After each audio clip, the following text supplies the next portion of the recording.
Hi, so I'm ill. I apologise for filming this while I sound like absolute shit, but today I'm doing something pretty big. I am having my snack alone for the first time in a very, very long time. So it's a big kind of milestone for me. So I thought whilst I was home alone and I can talk freely like a weirdo to myself, I would answer some questions. So I asked you guys on my Instagram yesterday to ask me some questions and you asked a lot, so I've got it's all quite similar, so I've got a few and I'm going to answer them whilst I have my snack. I have got an apple and a cereal bar. I've got a apple and cinnamon Stoats bar, and if Stoats want to sponsor me, I'm totally up for that. I've also got my advent calendar. So first question, do you have any hobbies that have brought you joy since starting recovery? Definitely, 100%. I suppose they're not really new ones, they're more kind of ones that I found the love for again that I kind of lost when I was unwell. This is really hard because I can't actually taste anything. It's not COVID, I've done the test. That's better. Sorry, the sun was really bugging me. So yeah, I haven't found so much new hobbies as kind of finding a love for my old ones again. Second question, how have your friends reacted when you first told them about your ED or when in hospital? I'm gonna be honest, I don't actually remember telling them about my eating disorder. I put on my friends watching this, I don't know when I first told you about it. I think it was kind of, well, I think I posted something on my Instagram after I was diagnosed a couple of months later. I was very lucky. My friends have always been really supportive, have always been really understanding. I spoke to my closest friends about it. But when I was in hospital, they were amazing. When I was in general, the second time, they came to see me a couple of times, sat with me, played Monopoly with me. A pigeon came into my room. I'll show you a video that was, yeah, it was hectic. So yeah, I've always been really lucky with how supportive my friends have been. Sorry, I had to take a break to blow my nose. Any fun facts about you? I don't know.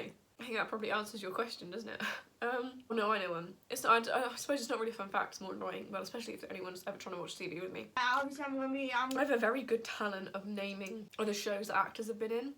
Fun fact for you, pretty much every actor on British television has been in Doctor Who at some point. We're like watching a film or a show, I'm pretty able to go, that person was in that, they were in that, they were in that, and I can like name like the episode of something. Yeah, I suppose it's more kind of annoying than anything. I've got to say as well, this is a good time. Go and get something to eat. Go and get a snack, lunch, dinner, breakfast. If you're just feeling a bit peckish, go and grab something to eat. You need to eat. It is so cold here in the UK. You know it's so cold at the moment. I currently have a fever, so I can't really feel that. It's so cold at the moment, so you need extra food, you need extra fuel. So go and grab yourself something to eat, and you deserve to fuel yourself in any way that you want every single day of the year. What small things do you do to feel better? You're doing so well and I appreciate your content a lot. Thank you very much. That really does mean a lot to me when you guys leave me messages like that. It's always nice to think that I'm helping somebody by the rambles that I go on. The small things I do to feel better. Sims. Being with other people is really important, I think. Don't be on your own. You're finding urges with eating disorder behaviour is difficult, or other urges, or you're just having a bit of a shit day. Don't be on your own. As much as your eating disorder and your mind will want you to shut yourself away and think that you're being an inconvenience, you're not. Me and my mum always play Monopoly. Again, with it being Christmas, it's the perfect time to sit, watch films with people, and obviously the most important thing to do is to keep eating. As much as you don't want to stick to your meal plan or you don't want to have something to eat, you have to. That's so important. The more you listen to those urges to restrict when you're feeling down, the harder it's going to get. It's not going to solve anything. It's not going to make you feel better. And I think the biggest thing is just being patient with yourself. You're not going to feel amazing every day. It's not specific to those with mental health issues. That's a general rule for society. You're just not going to feel good every single day. I'm talking so much my apple's going brown. And that's not to say like, yeah, but everybody feels low sometimes. Like, I'm obviously not saying that. Just be kind to yourself on those days. Let yourself rest is another really important one. Just do what makes you happy. Like, do you ever feel ambivalent about recovery and how do you deal with it? Yes. I will say, not so much now. The more that you challenge things and the longer you're in recovery, the less ambivalent you become about it. I've mentioned this a couple of times. I don't think my body, I know my body couldn't stand restriction anymore. It couldn't stand anorexia, it couldn't do it. And that's something that's really hard to accept. Like, I feel like I failed. Like, you haven't. Like, my body just can't handle it anymore. And that's not a bad thing. I think the thing that's different this time for me is that I know I've got something that I'm trying to avoid. Like, before it was kind of, or if I went back it wouldn't be the end of the world. It would. And it was. But there was that feeling that, I don't know, just that I hadn't felt like I'd hit rock bottom yet. Not that you should hit rock bottom.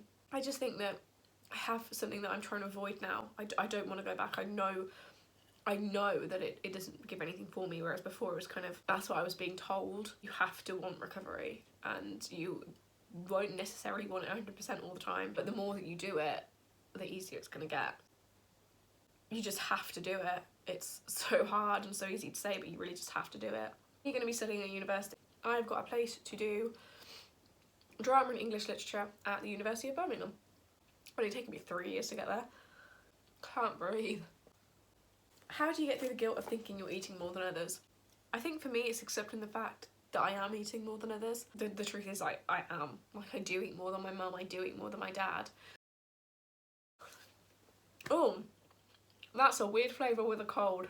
Both sour and tasteless. But it's also something the fact that I need to, and that I should be. Like, you don't understand until you're feeling better how shit you felt. Like, your body needs a lot of food to heal. It really does need a lot of food to heal. It's difficult to accept that, but that's I think the biggest thing of dealing with the guilt is accepting the fact that you probably are eating more than people around you, but it's not a bad thing. I mean, you're faking anything. It doesn't mean you're suddenly healed. It doesn't mean that you're better. It doesn't mean that you're worth less than them. It means that your body has been deprived in ways that theirs hasn't, and that's what you're trying to make up. Is it okay to eat over a meal plan as I'm maintaining, because I'm pretty scared to? Absolutely. Not only is it okay, it's absolutely important too. Your body will adjust. You could eat the same thing every single day, and there's going to be a difference every week, because bodies function differently at different times. They function differently when it's cold, when it's hot, when it's day, when it's night, when you're sleeping, when you're awake. It just, like, how long you sleep, it just changes completely. So it's so important to eat over your meal plans. Meal plans are a guide. I think they can be quite dangerous, because I've been in the same position. I've been way too scared to eat over my meal plan because I was scared that my weight was going to skyrocket. It won't, trust me. And if you do gain weight, it's weight that your body needed to gain. Some favourite music artists. Favourite artists at the moment, the 1975. Harry Styles, Taylor Swift. How could we help our parents while we're recovering, in the sense that they feel sad that we're struggling? That's a very good question.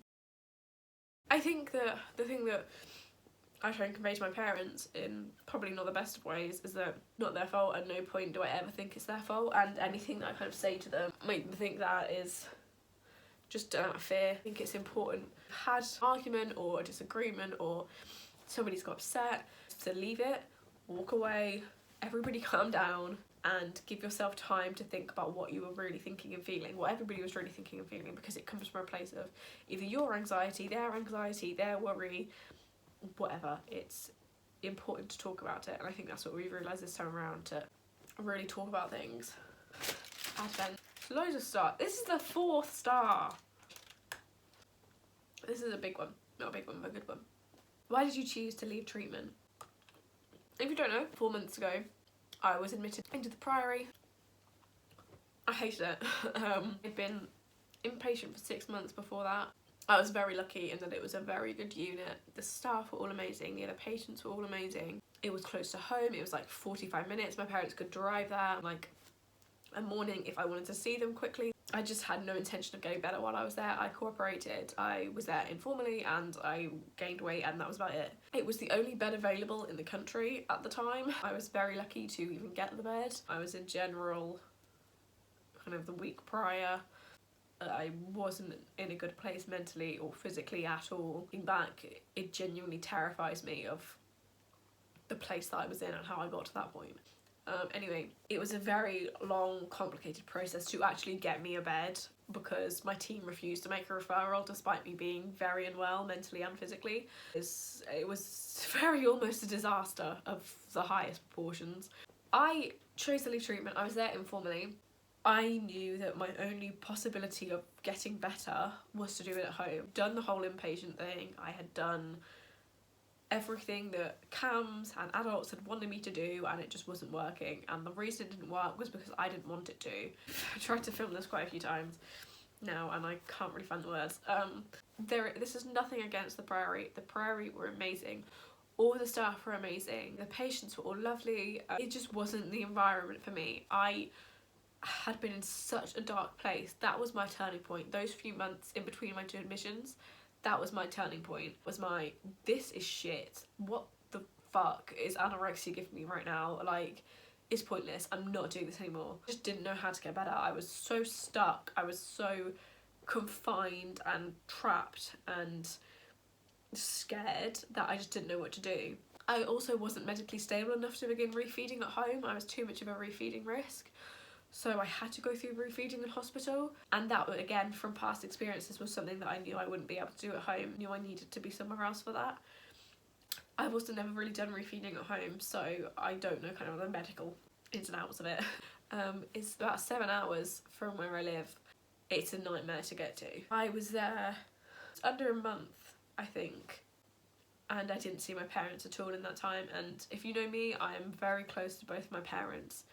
What was most frustrating was that, and this was like the reason that I chose to leave, because I knew that I wanted to get better. I was 100% fully committed to recovery. For me, that was something that I could not do in inpatient. But I want to say this though, inpatient both times saved my life. I would not be here right now if it was not for both of those admissions and the admissions in between.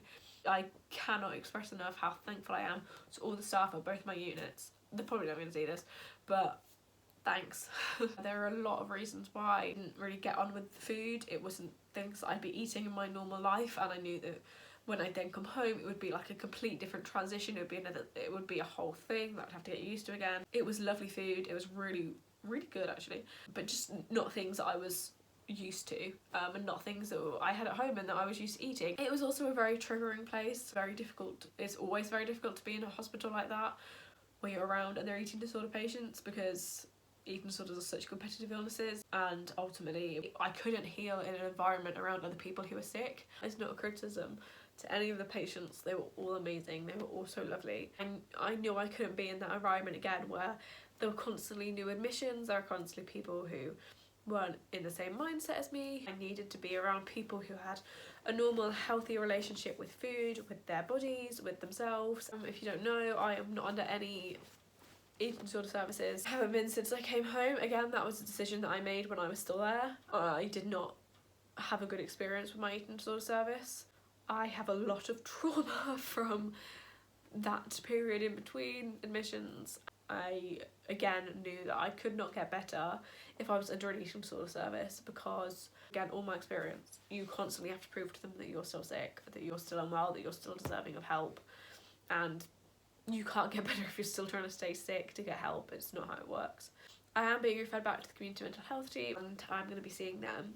Yeah, I just chose to leave because I needed to be at home. I needed to be with my family. Such a lonely place. I felt so alone, physically, emotionally. I didn't sleep. I wasn't, it wasn't the place for me. And when I got there, I just felt, nah, this is not for me. I know it's the best decision I ever made, coming home and recovering here. It's hard, but those things that you can only know through doing or not doing. So last question for today, which I think is a really good place to leave it. What do you see yourself doing in the future? Job, travel, etc. This probably sounds really stupid. I really want to be an actor. I really want to act on stage, on screen, whatever, I'll do it. My kind of backup to that, and not really a backup, but I'd also love to do author. Again, you know, aiming high. I'd love to be a journalist. I'd love to report on like true crime or just like things that were worthwhile. Travel, I'd love to travel. I'm broke. I'm currently saving up for uni, but I'd love to travel. I really want to go to New York. I really want to go to Bora Bora. Yeah, I'd love to be in a position where I can do that. I think this is the first time in such a long time that I kind of see a future for myself that doesn't include anorexia. I think when I've been asked previously, I'd always say, yeah, I want to do this, but in the back of my mind, I always knew I either wouldn't, because I'd still be going into my eating disorder, or I'd be doing it all with my eating disorder. But now this is the first time that I can kind of look and think about that and see it as I'm going to do it on my own. I'm not going to do it with anorexia. So that is my ramble complete for today. I'm so sorry I didn't answer more questions. There were quite a few more. I'm just I'm stuffed. Well, I will do another one. I'm really sorry. I know it's been so long since I posted again, and I didn't post what I said I was going to post, but things have kind of come up, and I am really sorry. I'm really sorry. Please look after yourselves. Hopefully see you again pretty soon, and I will sound less like a Cyberman.